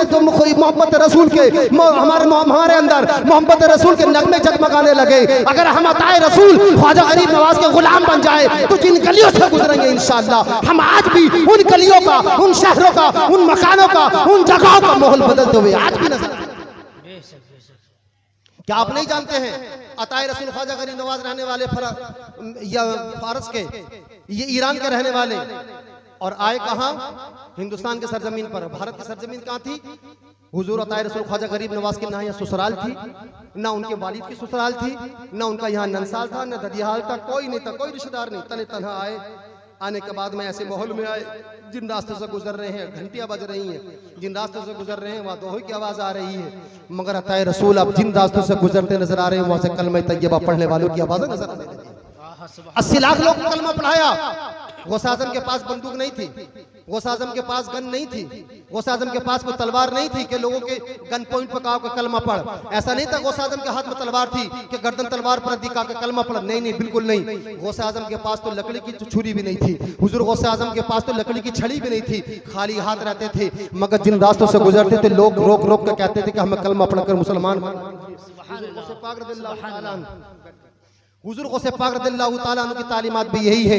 अताए रसूल ख्वाजा गरीब नवाज एक रास्ते से गुजरे, रास्ते से गुजर के जा रहे हैं, एक पंडित जी मंदिर में घंटी बजा रहे हैं। हुजूर अताए रसूल ख्वाजा गरीब नवाज जैसे उन पर नजर पड़ी, वो घंटी छोड़ करके पीछे पीछे भागने लगे। अरे अल्लाह वाले बात तो सुन जरा, जरा आज परमात्मा बात तो सुनो। पीछे हुजूर अताए रसूल ख्वाजा गरीब नवाज मुड़ करके देखते हैं, कहते हैं कि कौन है? अताए रसूल ख्वाजा गरीब नवाज से वो पंडित जी कहते हैं कि हजरत आप जरा बात सुनिए तो सही। वो कहते हैं कि जरा कौन सा दीन लेकर के आए हो, कौन सा तुम किरदार लेकर के आए हो, कौन सा अखलाक लेकर के आए हो?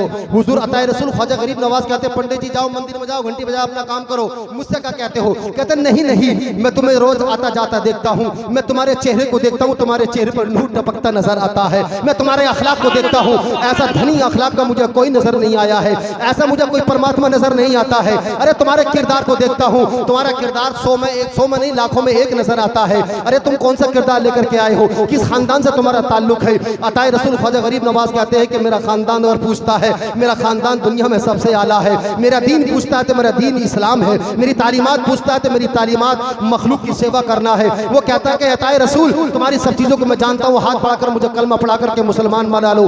80 लोगों को कलमा पढ़ाया था अताए रसूल ख्वाजा गरीब नवाज ने। उस जमाने में भारत के अंदर बाहर की ताकतें भी आई थी, मगर वो ताकतें आ गई, जमीन में दफन हो गई। उन ताकतों को दुनिया का कोई इंसान जानता भी नहीं है कौन सी ताकत कहाँ पर दफन है, मगर गरीब नवाज के मजार पर सारा हिंदुस्तान जाता है, सारी दुनिया जानती है, सब जानते हैं कि वो अल्लाह का वली, सारी दुनिया जानती है वो अल्लाह का महबूब बंदा कब्र के अंदर यहाँ पर आराम फरमा है। दुनिया का कोई भी इंसान पहुंच जाए सबके सर ख्वाजा गरीब नवाज के आस्थाने पर झुकते नजर। सुभान अल्लाह, नारे तकबीर, नारे रिसालत, ख्वाजा का हिंदुस्तान, ख्वाजा का हिंदुस्तान, उलमाए अहले सुन्नत। बहुत अच्छे माशाअल्लाह। मैंने किताब पढ़ी इंग्लिश में, किताब का नाम था माई फर्स्ट रेवल ऑफ इंडिया। एक अंग्रेज की किताब थी, मैंने इंग्लैंड में एक लाइब्रेरी में गया, वो रखी थी वहाँ पर। किताब मैंने उठा कर देखी, मैंने ये तो इंडिया से ताल्लुक है। उसने अपना, एक अंग्रेज आया था किसी जमाने में, उसने अपना सफरनामा उसमें लिखा था। उसमें उसने लिखा कि I have seen a red food, I have seen a good building, Taj Mahal. उसने बहुत सारी चीजों को उसके बारे में लिखा कि मैंने ताजमहल देखा, मैंने लाल किला देखा, मैंने ये देखा वो देखा, मगर वो कहता I have seen a strange things, a very very strong, very very strange. वो उसमें लिखता है कि मैं आपको हिंदी में बता देता हूँ, वो इंग्लिश पढ़ूंगा टाइम हो जाएगा, मुझे वक्त बड़ा कम रह गया।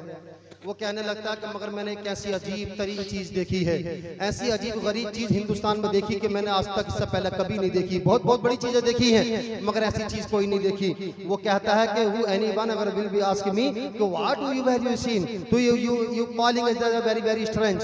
कोई अगर मुझसे ये कहे कि तुमने बहुत बड़ी अजीबनाक चीज देखी है, क्या चीज है जो तुमने ऐसी देखी है, तो मैं कहूंगा मैंने ऐसी चीज देखी है। मैं अजमेर में जब गया, मैंने जाकर के देखा कि एक अल्लाह का बंदा वो जमीन में दफन है, उसकी कब्र के सामने हिंदुस्तान का शहंशाह भी झुक रहा है, उसकी कब्र के सामने हिंदुस्तान के बड़े से बड़ा ताकतवर भी झुकता नजर आ रहा है। मैंने देखा कि लाखों लोग जा रहे हैं उसकी कब्र पर, और जो भी जाता है वहीं पर अपना सर झुकाता है, उसको नमन करता है। मैंने इस बात को मैंने फिर रिसर्च की, मैंने उस पर तहकीक करना शुरू की, मैंने उस पर गौर फिक्र करना शुरू किया आखिर वजह क्या है, एक एक आदमी के लिए क्यों झुक रही है सारी दुनिया।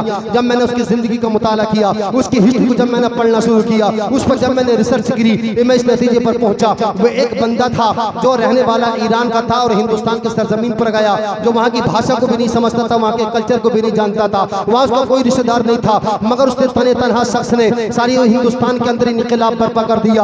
80 लोगों को कलमा पढ़ा करके मुसलमान बनाया। मैंने उसको जानना चाहा कि इसके पास ताकत कौन सी थी, इसके पास कुव्वत कौन सी थी, तो मैं इस नतीजे पर पहुंचा कि कुव्वत तो ताकत कोई ऐसी बड़ी बात उसके पास नहीं थी, कोई पावर उसके पास नहीं थी, वो एम्पायर नहीं था, वो रॉयल फैमिली से ताल्लुक नहीं रखता था। बस बड़ी बात ये थी उसके किरदार में उसके आका, उसके मौला, उसके ताजदार कायनात मोहम्मद मुस्तफ़ा का किरदार झलकता था। उसके अखलाक में अखलाक मुस्तफ़ा के नमूने नजर आते थे, उसकी गुफ्तगू में मुस्तफ़ा की गुफ्तगू की मिठास नजर आती थी, उसके अखलाक और किरदार में मुस्तफ़ा का किरदार नजर आता था। वो कहने लगता, अंग्रेज आखिर में लिखता है, मैं मानता हूँ अगर अताए रसूल ख्वाजा गरीब नवाज के अंदर यही बात थी जो मैंने पढ़ा है, अगर ऐसा शख्स था जो तने तनहा हिंदुस्तान में गया, 80 लाख लोगों को कलमा पढ़ा करके मुसलमान बना दिया। अरे एक आदमी भारत की सरजमीन पर गया है, उसने 80 लाख लोगों को कलमा पढ़ाया है, वो जैसे अगर 10 इंसान दुनिया में पैदा हो जाए, इस पूरे जमीन पर हर एक व्यक्ति, हर एक इंसान अल्लाह का कलमा पढ़ता हुआ नजर आएगा। सुभान अल्लाह, सुभान अल्लाह, सुभान अल्लाह। बहुत अच्छे, बहुत उम्दा तालीमात गौसे आज़म है। लोगों, अपने बच्चों को गुलाम गौसे आज़म बनाओ, अपने बच्चों को गुलाम ख्वाजा गरीब नवाज बनाओ, आप अपने बच्चों को गुलाम इमाम अहमद रज़ा बनाओ, दुनिया में इनकलाब खुद ब खुद आ जाएगा। तालीमात की बात है, हुकूक की बात की बात है। मेरे आका अलैहिस्सलाम की एक हदीस सुना दूं, चूंकि बात इसमें गुजर चुकी है, वो हदीस सुना तो और बात खत्म करता हूँ। आका करीम अलैहिस्सलाम फरमाते हैं, बुखारी शरीफ की हदीस, मेरे मुस्तफ़ा फरमाते हैं, जरा देखिए तो सही, हम दुनिया वालों से कहते हैं तुम जो इस्लाम पर उंगली उठाते हो ना, तुमने हमारा दीन पढ़ा ही नहीं है, तुम जो हमारे नबी पर उंगली उठाते हो ना, आई लव मोहम्मद कहने पर जो एतराज करते हो ना, तुमने हमारे मुस्तफ़ा को पढ़ा ही नहीं है, तुमने हमारे नबी की जीवनी को समझा नहीं है, तुमने हमारे नबी की जिंदगी को पढ़ा नहीं है। हमारे नबी की जिंदगी को पढ़ो, हम तुम्हें दावत देते हैं, आ जाओ जरा हमारे नबी की बातों को पढ़ो, हमारे नबी की वाणी को पढ़ो, हमारे नबी की बातों को समझो, हमारे नबी की तालीमात को देखो, हमारे नबी की टीचिंग को देखो, हमारे इस्लाम की तालीमात को समझो। जिस दिन तुम समझने लगोगे, तुम खुद ब खुद कहने लगोगे, हम तुमसे कहोगे नहीं नहीं you don't love the Mohammad, तो तुम कहोगे नहीं I must love the Mohammad, तुम खुद ब खुद कहोगे। हम कहेंगे मोहम्मद से मोहब्बत ना करो, तुम कहोगे नहीं हम मोहम्मद से मोहब्बत जरूर करेंगे। इसलिए कि मुस्तफ़ा ने दुनिया के अंदर इनकलाब बर्पा किया अपनी तालीमात से, हमारे मुस्तफ़ा ने, हमारे आका ने, हमारे नबी ने अपनी तालीमात से इनकलाब बर्पा किया है। एक हदीस का जुमला सुनिए और अंदाजा लगाइए मेरे मुस्तफ़ा का किरदार कैसा था। एक हदीस का जुमला मेरे आका फरमाते हैं, ला युमिनु अहदुकुम हत्ता युहिब्बा लि अखीही मा युहिब्बु लि नफ्सिही। मेरे मुस्तफ़ा फरमाते हैं वो इंसान उस वक्त तक मोमिन नहीं हो सकता जो इंसान अपने भाई के लिए वो पसंद ना करे जो अपने लिए पसंद करता है। कितनी मुख्तसर सी बात है, कितनी जामियत इसके अंदर है, कितनी इनकलाब बर्पा कर देने वाली हदीस है। मेरे मुस्तफ़ा ने क्या फरमाया, आसान अल्फाज में मैं आपको बता दूं, मेरे नबी फरमाते हैं जो इंसान अपने लिए पसंद करे वही अपने भाई के लिए पसंद करे तो वो मोमिन है। लेकिन कोई इंसान ऐसा था अपने लिए तो पसंद करता है मगर अपने भाई के लिए पसंद नहीं करता, मेरे मुस्तफ़ा फरमाते हैं फिर उसके ईमान में शक है। क्यों? इसलिए कि कोई भी आदमी, मैं आपको एक आसान अल्फाज में समझा के बताऊं, कोई इंसान ये पसंद करता है मेरे बाप की इज्जत की जाए तो वो दूसरे के बाप की भी इज्जत करे। कोई इंसान ये पसंद करता है मेरा एहतराम किया जाए, कोई इंसान ये पसंद करता है मैं अच्छा खाऊं, कोई इंसान ये पसंद करता है मेरी बेटी की इज्जत की जाए, कोई इंसान ये पसंद करता है मेरी बेटी रास्ते में गुजरे तो गलत निगाहों के साथ उसकी तरफ कोई न देखे, कोई इंसान ये पसंद करता है मेरा बाप रास्ते में से गुजरे तो मेरे बाप को लोग सलाम करे, कोई इंसान ये पसंद करता है जिन रास्तों से गुजरूं लोग मुझे सलाम काम करे। कोई इंसान ये पसंद करता है मैं बस में जाऊं तो लोग मुझे देख करके सीट दे दे। कोई इंसान ये पसंद करता है मैं जिस मजलिस में जाऊं लोग मुझे देख करके मुझे कुर्सी दे दे। कोई इंसान ये पसंद करता है मेरी इज्जत की जाए। हर इंसान ये पसंद करता है मेरा एहतराम किया जाए। हर इंसान ये पसंद करता है मेरी ताज़ीम और तकरीम की जाए। हर इंसान ये पसंद करता है मुझे इज्जत की निगाहों से देखा जाए। हर इंसान ये पसंद करता है मुझे सलूट किया जाए। तो मेरे मुस्तफ़ा फरमाते हैं तू अगर अपने लिए इज्जत पसंद करता है, तू अगर अपने लिए एहतराम पसंद करता है, अगर तू अपने लिए वकार पसंद करता है, मेरे मुस्तफ़ा करीम फरमाते तो दूसरों के लिए भी इज्जत पसंद कर, दूसरों के लिए भी वकार पसंद कर, दूसरों के लिए भी एहतराम पसंद कर।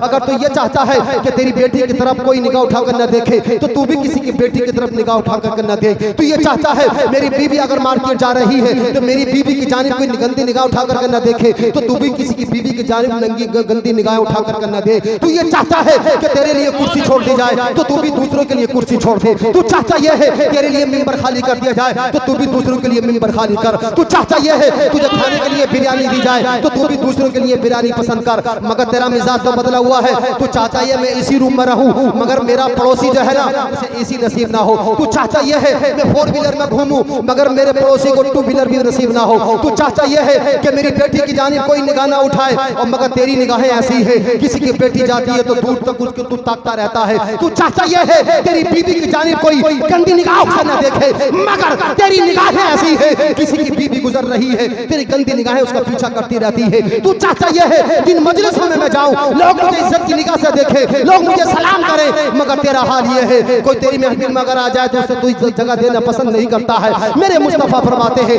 जो अपने लिए पसंद करता है वो दूसरे के लिए पसंद करे। अगर हर एक इंसान दूसरे के लिए यह पसंद करने लगे, हर एक इंसान जो अपने लिए पसंद करता है दूसरे के लिए भी वही पसंद करने लगे, जिंदगी में इनकलाब बर्पा हो जाएगा। मुआशरे से चोरी पसंद खत्म हो जाएगी। कोई नहीं चाहता है कि मेरे घर में चोरी की जाए, कोई नहीं चाहता कि मेरे घर में डकैती की जाए, कोई नहीं चाहता कि मेरी पीठ पीछे बुराई की जाए, कोई नहीं चाहता कि मेरी बेइज्जती की जाए। जब तू बेइज्जती नहीं चाहता तो तू भी बेइज्जती न कर। तेरे घर में अगर तू चाहता डकैती न करे कोई तो तू भी किसी घर में डकैती न कर। तू चाहता है कि कोई तेरी चुगली न करे तो तू भी किसी की चुगली न कर। तू चाहता है कि तू कोई तेरी चोरी न करे तू भी किसी की चोरी न कर। तू चाहता यह है मस्जिद में नमाज पढ़ने जाओ कोई मेरे चप्पल न चुराए तो तू भी किसी के चप्पल पहन करके मस्जिद से मत आ। तू चाहता यह है कि लोग तुझे इज्जत की निगाहों से देखे तो तू भी दूसरों की इज्जत की निगाह से देख। मेरे मुस्तफा की हदीस पर जरा तवज्जो कीजिए।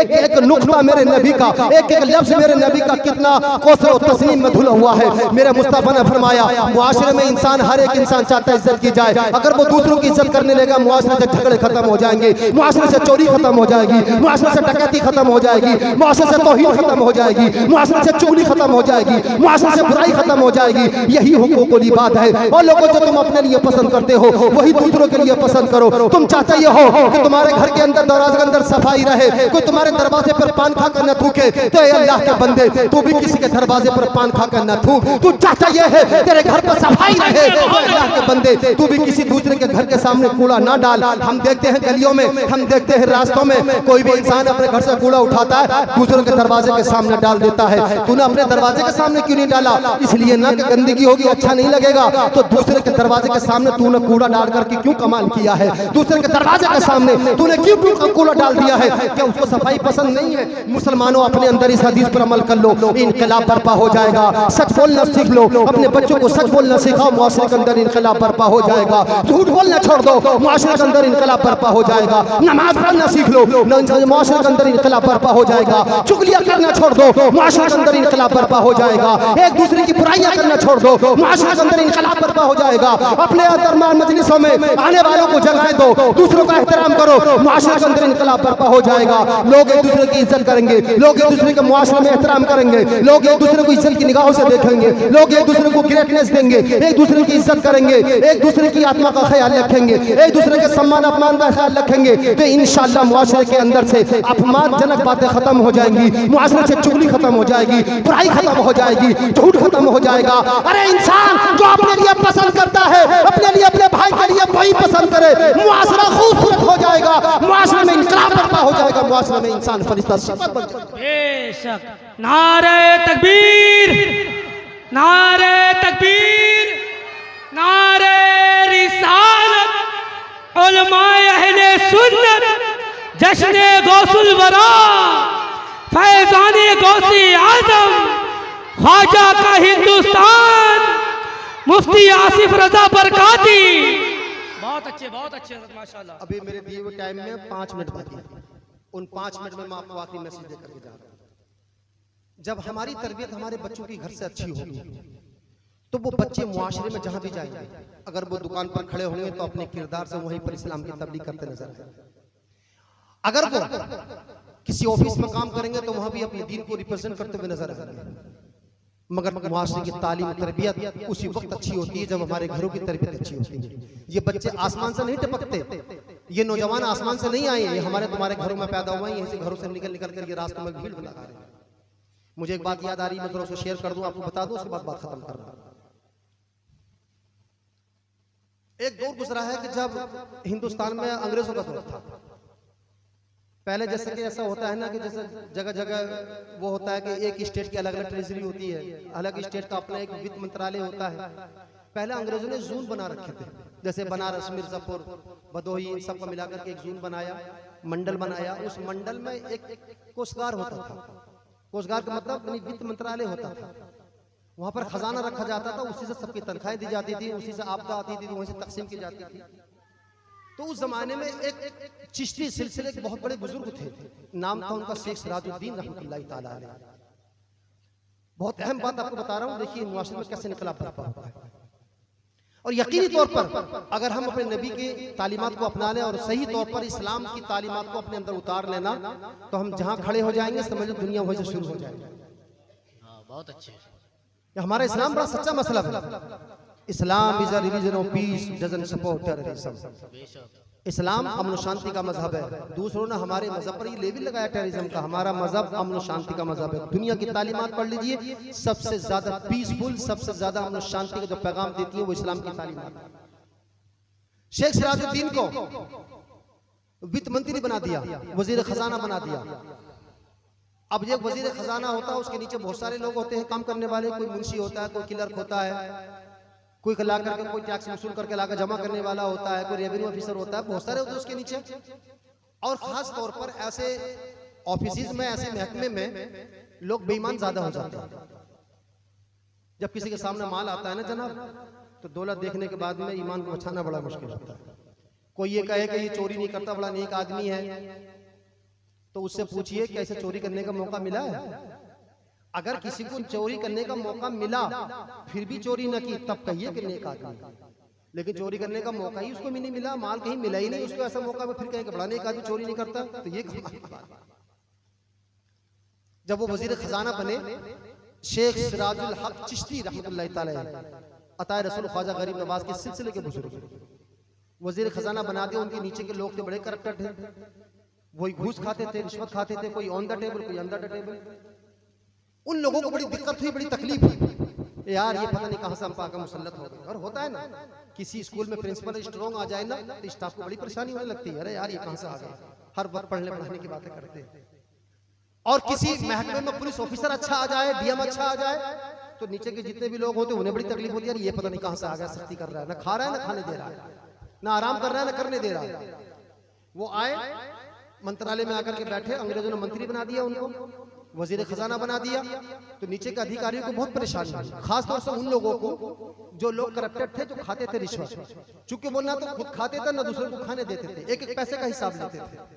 उन्होंने एक योजना बनाई, एक प्लानिंग तैयार की, इनको फंसवाओ, या तो इनका यहाँ से ट्रांसफर हो या फिर ये मर जाए, ये जेल चले जाएं, हमारी जान बचे, हम तो सुकून से रहेंगे, हम पैसा कमाएंगे। इन्होंने बिल्कुल तनख्वाह पे लाकर रख दिया। और इस तरह के महकमे के अधिकारी होते हैं, वो ये समझते हैं कि हमारी तनख्वाह वो तो हमारे काम की है, लेकिन उसके अलावा हमारी पोस्ट की जो हमें मिल रही है वो हमें अलग से मिले, बड़ा पैसा बनाते हैं। बहरहाल सब लोगों ने योजना बनाई। उन योजना बनाने वालों में मुसलमान भी थे, हिंदू भी थे, ईसाई भी थे, सिख भी थे, जो भी अंडर में काम कर रहे थे अधिकारी, सबने एक योजना बना ली। कहा कि इनके खिलाफ मुकदमा करो, और सब लोग मिलकर के इनके खिलाफ करप्शन का मुकदमा जब करेंगे तो ये जेल चले जाएंगे, और फिर कोई दूसरा अधिकारी आ जाएगा, खाएंगे और खाने देंगे।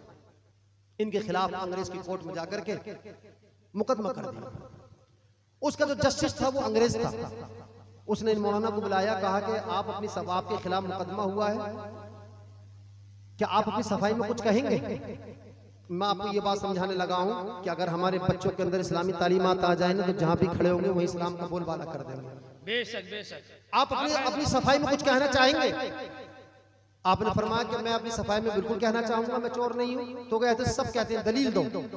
कहा कि हुजूर ये बताइए कि दलील आप मुझसे लेंगे या मेरी घोड़ी से लेंगे? ये दलील मेरी घोड़ी दे या मैं दूं? जिस घोड़ी पे मैं बैठ करके आया हूं, जो घोड़ी मेरे सफर मेरे साथ रही, उस जमाने में कार है मोटरसाइकिल तो थी नहीं, घोड़ी से लोग सफर करते थे। कहा कि मेरी घोड़ी गवाही दे दे या मैं दे दूं? जज ने जब ये बात सुनी तो बड़े रोमांटिक मूड में आ गया, फनी मूड में आ गया। कहने लगा चलो आज मजे ले, तो बेवकूफ मालूम हो रहे हैं। किसने इनको वजीर खजाना बना दिया, वित्त मंत्री बना दिया, फाइनेंस मिनिस्टर किसने इनको बना दिया? चलो बेवकूफ मालूम है, थोड़ा दिन से मजे लेते। उसने कलम रखा और थोड़ी पर हाथ रखा, कहा कि इधर आओ, घोड़ी गवाही देगी ना? आप कहने लगा हाँ मेरी घोड़ी गवाही देगी। कहा अच्छा घोड़ी तो बोलती नहीं है। तो बोले बोलेगी, तो दिलवाओ गवाही। आपने फरमाया अपने एक चपरासी को बुलाओ।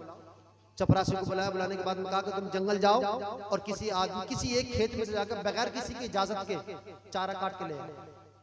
वो गया और मालिक की इजाजत के बगैर चारा काट करके ले आया। चारा काट करके लाया, कहा कि इजाजत ली? तो नहीं इजाजत ली। कहा कि घोड़ी को डाल दो। इस घोड़ी को डाला, घोड़ी मुंह हटा करके खड़ी हो गई, खामोश होकर के खड़ी हो गई, सीधी मुंह हटा लिया, नहीं खाया चारा। फिर कहा जिसके खेत में से ये चारा काट के लाया उसको बुलाओ। उसको बुलाया, उससे कहा कि तेरे खेत में से चारा लाई तेरी इजाजत के बगैर, ये चारा तेरी इजाजत के बगैर था, इस घोड़ी के लिए खाना जायज नहीं था। इस घोड़ी ने उसको खाया नहीं है, तो या तो इस चारे के पैसे ले ले, ये इजाजत दे दे, ये घोड़ी खा लेगी। उसने जब ये बात कही, कहा ठीक है सरकार मैं क्या पैसे लूं, मैं अपनी इजाजत देता हूं, ये घोड़ी के लिए इजाजत है। इतना कहना था। घोड़ी से कहा कि घोड़ी अब तुझे इजाजत मिल गई है, ये तेरे लिए हलाल हो गया, खा ले। इतना कहना था। घोड़ी आई, आने के बाद में चारे को खाना शुरू कर दिया। आए हाय, अभी समझ में नहीं आई बात। चारे को खा लिया। जितने लोग थे, जितने वकील थे, सब दंग रह गए। जज भी दंग रह गया। जज कहने लगा कि अरे ए मौलाना जरा ये बात तो बताओ। और जो वकीलों से कहने लगा, कोर्ट में जितने लोग मौजूद थे सबसे कहने लगा, तुमने इस पर जो केस लगाया है, करप्शन का लगाया, चोरी का लगाया है। अरे जो इंसान जिस जानवर पर बैठता है, उसका जानवर के अंदर इतना सलीका शऊर आ जाए कि वो कभी हराम माल को मुंह नहीं लगा रहा है, उसका मालिक हराम माल को मुंह कैसे लगाएगा? कहने लगा एक कोर्ट के लोगों में तुम्हें अपने सामने गवाह बनाता हूँ, आई विटनेस बनाता हूँ, जरा मेरे सामने आओ। मैं इस बात को मान गया हूँ। अरे मुस्तफा के गुलाम है ये। मुस्तफा के गुलाम ना तो खुद हराम खाते, ना दूसरों को खाने देते हैं। अरे जिसका जानवर हराम चारे को मुंह न लगाए, उसका मालिक हराम माल को कैसे मुंह लगाएगा? कहने लगे ए मौलाना मैं तुम्हारी बात को मान गया हूँ, हाथ बढ़ाओ, कलमा पढ़ाओ, अपने नबी का कलमा पढ़ा करके मुझे मुसलमान। सुभान अल्लाह, सुभान अल्लाह, सुभान अल्लाह, बहुत अच्छे हज़रत, माशाअल्लाह। अब वो जो पॉइंट मैं आपको बता रहा था, अगर हमारे अंदर इस्लाम की तालीम अगर उतर गई, हमारे अंदर अगर मेरे मुस्तफा का अखलाक अगर उतर गया, हमारी जबान में अगर मुस्तफा के अखलाक की खुशबू आ गई, हमारे अंदर अगर सीरत अताए रसूल आ गई, हमारे अंदर अगर हजरत गौसे आजम की तालीमात उतर गई, तो अगर हम कोर्ट में भी होंगे तो वहां भी कलमा पढ़ाते हुए नजर आएंगे, मस्जिद में होंगे वहां भी कलमा पढ़ाते हुए नजर आएंगे, स्टेशन पर होंगे तो अपने अखलाक किरदार से, अपने इस्लाम से लोगों को वहां भी मुतासिर करते हुए नजर आएंगे। ये हमारी तारीफ है। बहुत अच्छे। मगर हमारा हाल इतना बिगड़ गया है, छोटी सी चीज पर हमारी नीयत बिगड़ जाती है। मस्जिद में एक साहब ने ऐलान कर दिया कि मुझे किसी की घड़ी मिली है, उसके साथ पैसे मिले हैं, जिन साहब के हो मुझसे आकर के ले ले, या जिसके हो वो अपना हाथ उठा दे। तो मस्जिद में से 100 आदमियों ने हाथ उठा दिए, 100 आदमियों ने हाथ उठा दिए। हाथ उठाने के बाद में कहा कि मैं यही तुम्हारा इम्तिहान लेना चाहता था, इसलिए तुम्हारे ऊपर बारिश नहीं हो रही है। कहने लगे किसी को कोई घड़ी कोई पैसा नहीं मिला है, आए थे सारे लोग दुआ करने के लिए बारिश हो जाए। आपने फरमाया जिस कौम की नियत इतनी खराब हो, उस कौम पर अल्लाह की रहमत कभी नाज़िल नहीं होती है।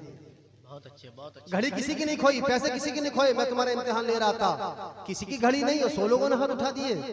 जाओ मुसलमानों, तुम्हारा भला होने वाला नहीं है, तुम्हारे अच्छे दिन कभी नहीं आएंगे। आज भारत के सरजमीन पर जो मुसलमानों के बुरे दिन हैं, जो बुरे दिन गुजर रहे हैं, जो खराब वक्त हमारे सामने गुजर रहा है, इसके जिम्मेदार कोई और नहीं, हम हैं। अगर यकीनी तौर पर हम सच्चे मुसलमान बन जाएं तो हमारे अच्छे दिन सुबह से शुरू हो जाएंगे। अगर हम सही मुसलमान बन जाएं, मुस्तफा की तालीमात, इस्लाम की तालीमात अगर हमारे अंदर उतर जाएं, हमारी जबान में अखलाक की मिठास आ जाए, हमारी जबान में मुस्तफा का किरदार आ जाए, यकीनी तौर पर कल से ही सुबह के सूरज निकलते के साथ ही हमारे अच्छे दिन शुरू हो जाएंगे। लेकिन अगर हमने अपने आप को ना बदला, हमने अपना किरदार ना बदला, हमने अपना अखलाक ना बदला, हमने अपनी जबान ना बदली, हम अगर बुराइयों में मुब्तला रहे, नमाज़ छोड़ते रहे, बुराइयां करते रहे, चुगलियां करते रहे तो आज कयामत तो आ जाएगी मगर मुसलमानों के अच्छे दिन आए नहीं। अच्छे दिन तो हमारे हाथ में है, हमारा किरदार अच्छा होगा, अच्छे दिन हमारे आगे पीछे फिरेंगे और इंशाल्लाह वो वक्त आएगा। हम देख रहे हैं कि ये नौजवानों का रात के 12:30 बजने वाले हैं पूरे और नौजवान जिंदा दिली के साथ बैठे हैं, इनके चेहरे बता रहे हैं कभी इनके अच्छे दिन इंशाल्लाह जरूर आएंगे। जब बच्चा बेदार होता है तभी तालीमात मुस्तफा पर अमल करता है। सोने वाला आदमी कोई अमल करेगा? बेदारी तो करेगा। आपके अंदर बेदारी आ गई है, इन नौजवानों में बेदारी आ गई है, इन बुजुर्गों में बेदारी आ रही है। ये बेदारी इस बात को बता रही है कि इंशाअल्लाह वो वक्त बहुत जल्द आएगा कि जिस दिन इंशाअल्लाह इस्लाम के झंडे दोबारा से फिर लहराएंगे, फिर से इंशाअल्लाह तबारक व तआला मेरे नबी के नाम का चर्चा गलगला फिर दोबारा से होगा इंशाअल्लाह। ये तालीम बता रही है, मगर शर्त यह है कि हमें अपने मुस्तफ़ा की तालीमात पर अमल करना होगा। हम जो अपने लिए पसंद करते हैं वही अपने भाई के लिए हमें पसंद करना होगा। इंशाअल्लाह हम मुआशरे में इनकलाब बर्पा कर सकते हैं, हम मुआशरे के अंदर तब्दीली ला सकते हैं, हम मुआशरे को चेंज कर सकते हैं। खुदा की बारगाह में दुआ है कि मौला करीम हमें अपने आका अलैहि वसल्लम की सीरत पर अमल करने की तौफीक अता फरमाए, तालीमात मुस्तफ़ा पर हम सबको अमल की तौफीक अता फरमाए, हुज़ूर गौसे आज़म की तालीमात पर हम सबको अमल की तौफीक अता फरमाए और मौला करीम हमें आपस में एक दूसरे का एहतराम, एक दूसरे की इज्जत और वक़ार का ख्याल रखने की तौफीक अता फरमाए। वमा अलैना इल्लल बलाग। मुसलमानों एक आखिरी पैगाम मैं आपको दे रहा हूँ तो चंद मिसरों के साथ कि मोहब्बत की नजर अहले वफा की शान पैदा कर। मेरी तकरीर का खुलासा इन 4 मिसरों में है कि मोहब्बत की नजर अहले वफा की शान पैदा कर, बुलंदी और पस्ती में जरा पहचान पैदा कर, ना हो माहौल से मायूस, दुनिया खुद बना अपनी, नई कश्ती नई आंधी नई तूफान पैदा कर। मजा है मरने जीने का, इन्हीं खतरों के दामन में दिलों में हौसले और हौसलों में जान पैदा कर।